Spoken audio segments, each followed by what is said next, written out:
Shalom, selamat pagi anak-anak SER. Kita bertemu kembali.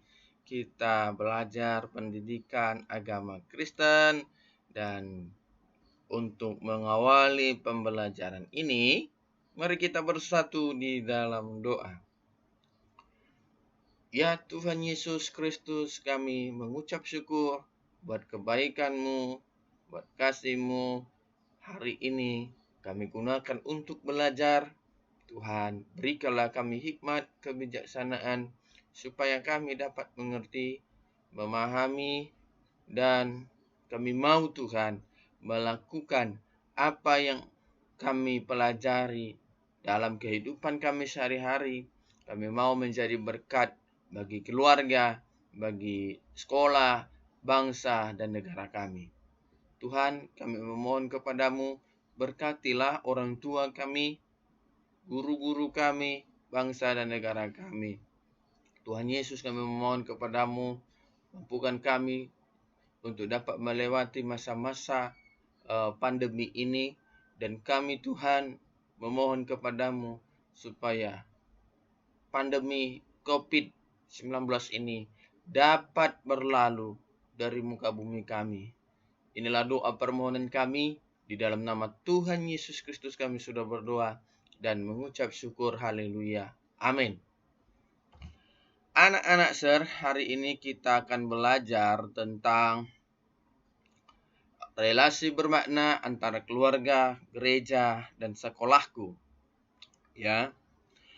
Bacaan Alkitab Ulangan 6 ayat 7 sampai 9, Efesus 4 ayat 11 sampai 15. Materi pokok ya yang menjadi pembahasan kita. Pertama, anak dan pendidikan. Kedua, tripusat pendidikan. Ketiga, relasi antara sekolah dan keluarga. Dan yang terakhir, masalah sosial dalam kehidupan remaja. Kita akan mendengarkan firman Tuhan. Anak-anak SER, silakan ambil Alkitabmu, buka Alkitab Ulangan 6 ayat 7 sampai 9. Beginilah bunyi firman Tuhan. Haruslah engkau mengajarkannya berulang-ulang kepada anak-anakmu dan membicarakannya apabila engkau duduk di rumahmu, apabila engkau sedang dalam perjalanan, apabila engkau sedang berbaring, dan apabila engkau bangun. Haruslah juga engkau mengikatkannya sebagai tanda pada tanganmu dan haruslah menjadi lambang di dahimu, dan haruslah engkau menuliskannya pada tiang pintu rumahmu dan pada pintu gerbangmu. Anak-anak SER, firman Tuhan ini maknanya adalah tugas dan panggilan orang tua adalah untuk mengajari anak-anaknya. Nah, inilah dasar teologis ya yang telah kita baca bersama-sama di dalam Ulangan 6 ayat 7 sampai 9. Firman Tuhan kepada Musa ya, sampaikanlah ini kepada bangsa Israel bahwa mereka haruslah mengajari anak-anak mereka.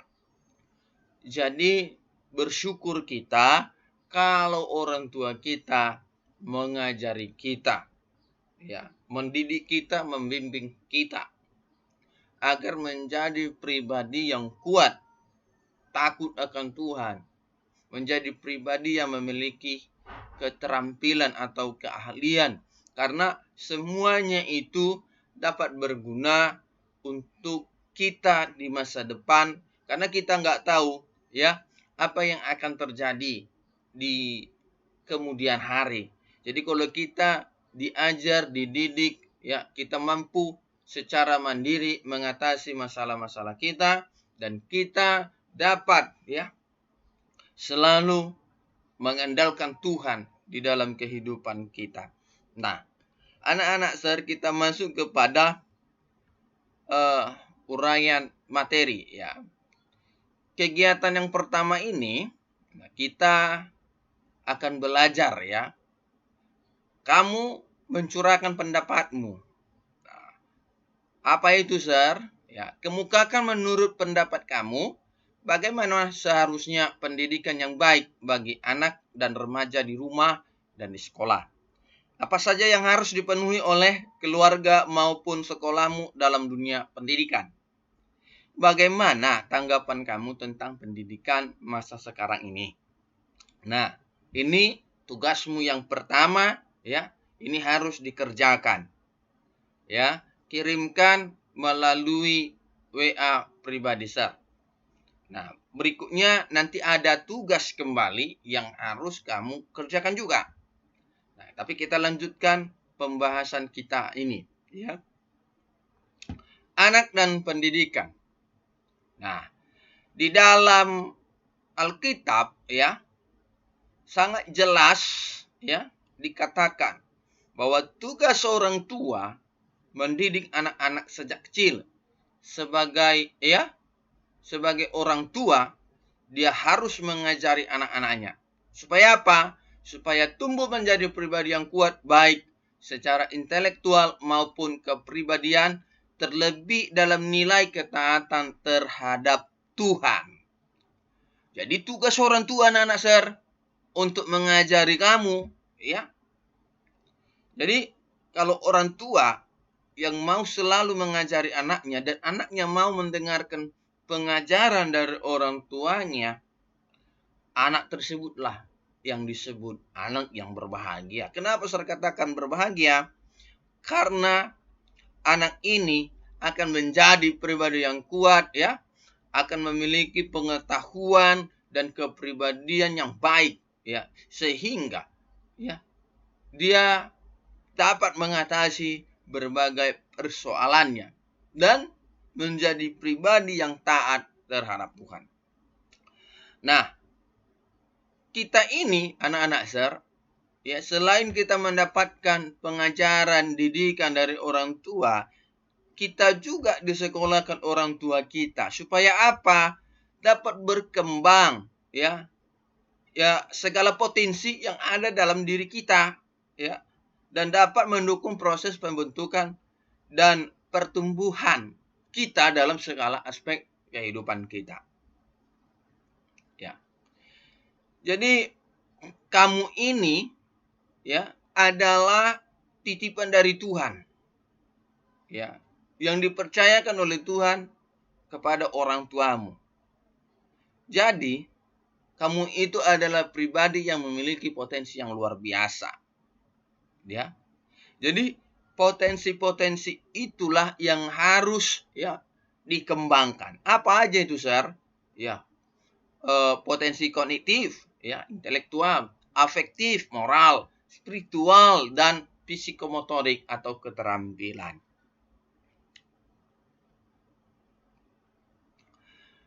Tripusat pendidikan, ya. Inilah yang tadi di awal telah saya sampaikan. Ini seharusnya kita lakukan, ya, diskusi dalam kelompok kecil, tetapi ini menjadi tugas mandiri kamu, ya. Ada 4 soal yang harus kamu kerjakan. Nah, tripusat pendidikan itu, anak-anak, Sir, adalah, ya, yang pertama adalah pendidikan dalam konteks keluarga. Dalam konteks ini kamu berinteraksi dengan orang tua dan anggota keluarga yang lain, sehingga memperoleh pendidikan informal, terutama melalui proses sosialisasi dan edukasi berupa pembiasaan atau habit formation, ya. Habit formation, ya, itu dia, ya. Yang kedua, pendidikan dalam konteks gereja. Nah, jadi di sini kamu berinteraksi dengan seluruh anggota gereja yang berbeda secara umur, tingkat sosial, ya, maupun budaya, maupun pendidikan. Jadi di dalam gereja juga kita ini mendapatkan didikan, ya.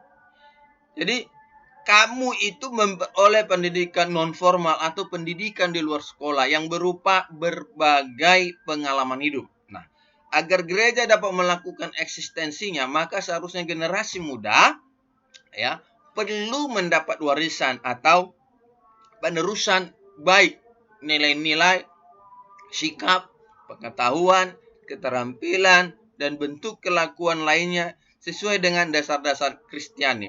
Oleh karena itu, kamu perlu terlibat dalam ya kegiatan-kegiatan gereja. Agar apa?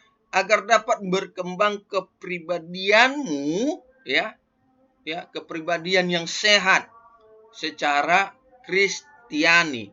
Dan kamu pun memiliki pertumbuhan iman yang baik, yang sehat, yang dapat menghasilkan buah iman, sehingga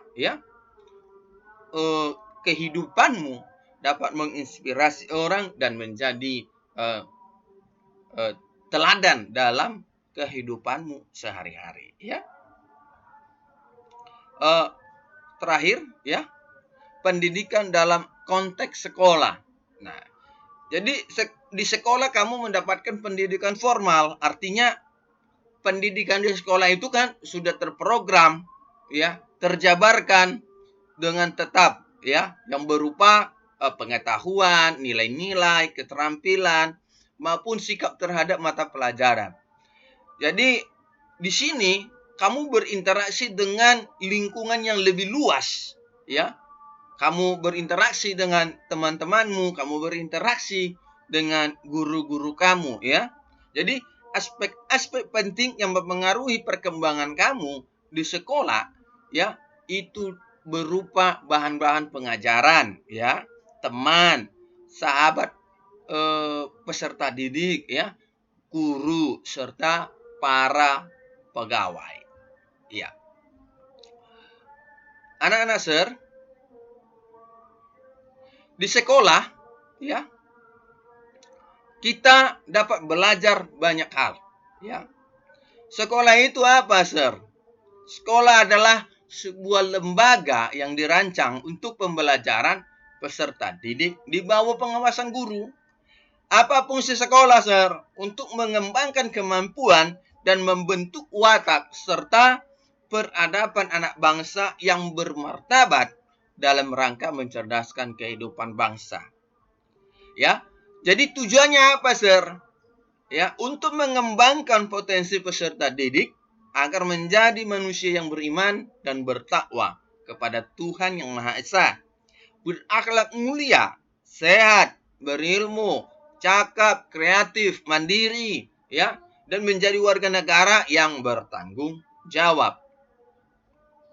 Nah, untuk mencapai tujuan ini, sebagaimana yang sudah saya maksudkan, jadi dalam hal ini kamu sebagai peserta didik, diharapkan selalu membangun komunikasi yang baik kepada guru-gurumu, teman-temanmu, dan orang-orang yang ada di sekolah, Jadi kamu pun di dalam kehidupanmu kamu harus taat. Nah, ketaatan itu dapat dilihat, dari sikap dan perilakumu, Nah, jadi orang yang mengatakan dirinya adalah murid Kristus, dapat terlihat dari gaya hidupnya sehari-hari. Apakah dia berakar dan berpusat pada pribadi Tuhan Yesus, Jadi dalam hal ini, seseorang yang berakar dan bertumbuh di dalam Tuhan Yesus, Roh Kudus akan mengingatkan dia dalam melakukan firman Tuhan, dan juga apabila remaja tersebut melakukan satu kesalahan dan dia diingatkan oleh Roh Kudus dan dia mau mengakui kesalahannya, dosa-dosanya, sehingga dia dapat kembali lagi melakukan apa kehendak Tuhan, Jadi di dalam hal ini juga, di sekolah kamu telah belajar pendidikan agama Kristen. Artinya anak-anak Sir, apa yang sudah kita pelajari bukan hanya didengar saja, tetapi kita renungkan, kita hayati, kita praktekkan di dalam kehidupan kita sehari-hari. Agar apa yang kita pelajari itu bukan hanya didengar saja, tidak sia-sia waktu kita, ya. Jadi perlu diimplementasikan apa yang kita pelajari, ya, pendidikan agama Kristen sebagaimana yang telah Sir sampaikan, ya. Nah, jadi anak-anak Sir, jadilah pribadi murid Kristus yang taat, ya. Karena kamulah generasi penerus keluarga, generasi penerus gereja, kebanggaan sekolah, kebanggaan bangsa dan negara ini. Nah, anak-anak Sir, kita telah sampai pada ujung materi yang kita bahas bersama ini. Dan minggu depan kita akan melanjutkan materi yang baru. Anak-anak Sir, kita telah membuka pelajaran ini dengan doa dan kita tutup dengan doa. Tuhan Yesus Kristus, kami bersyukur bahwa Engkau memberikan kepada kami orang tua yang telah mengasihi kami. Mereka mewujudkan kasih mereka dengan kami diajari, dididik, ya. Bapa yang baik, terima kasih. Orang tua kami juga telah menyekolahkan kami di sekolah yang tepat. Tuhan, kami mau menaati peraturan-peraturan yang ada di sekolah, pengajaran-pengajaran yang disampaikan oleh guru kami, itu mau kami dengar, kami hayati dalam kehidupan kami sehari-hari, kami praktekkan. Begitu pula dengan gereja, ya Tuhan. Karena kami sudah belajar Tuhan dan kami tahu tripusat pendidikan, yaitu keluarga, sekolah, dan gereja. Tuhan Yesus, kami mau Tuhan menjadi pribadi yang dengar-dengaran akan pengajaran dari orang tua kami, dari guru-guru kami, dari hamba-hamba Tuhan. Inilah hidup kami Tuhan, pakailah hidup kami sebagai alat-Mu, karena kami mau Tuhan melakukan kebenaran firman-Mu. Bimbing kami ya Roh Kudus dalam kami menerapkan firman-Mu. Tuhan, inilah doa permohonan kami.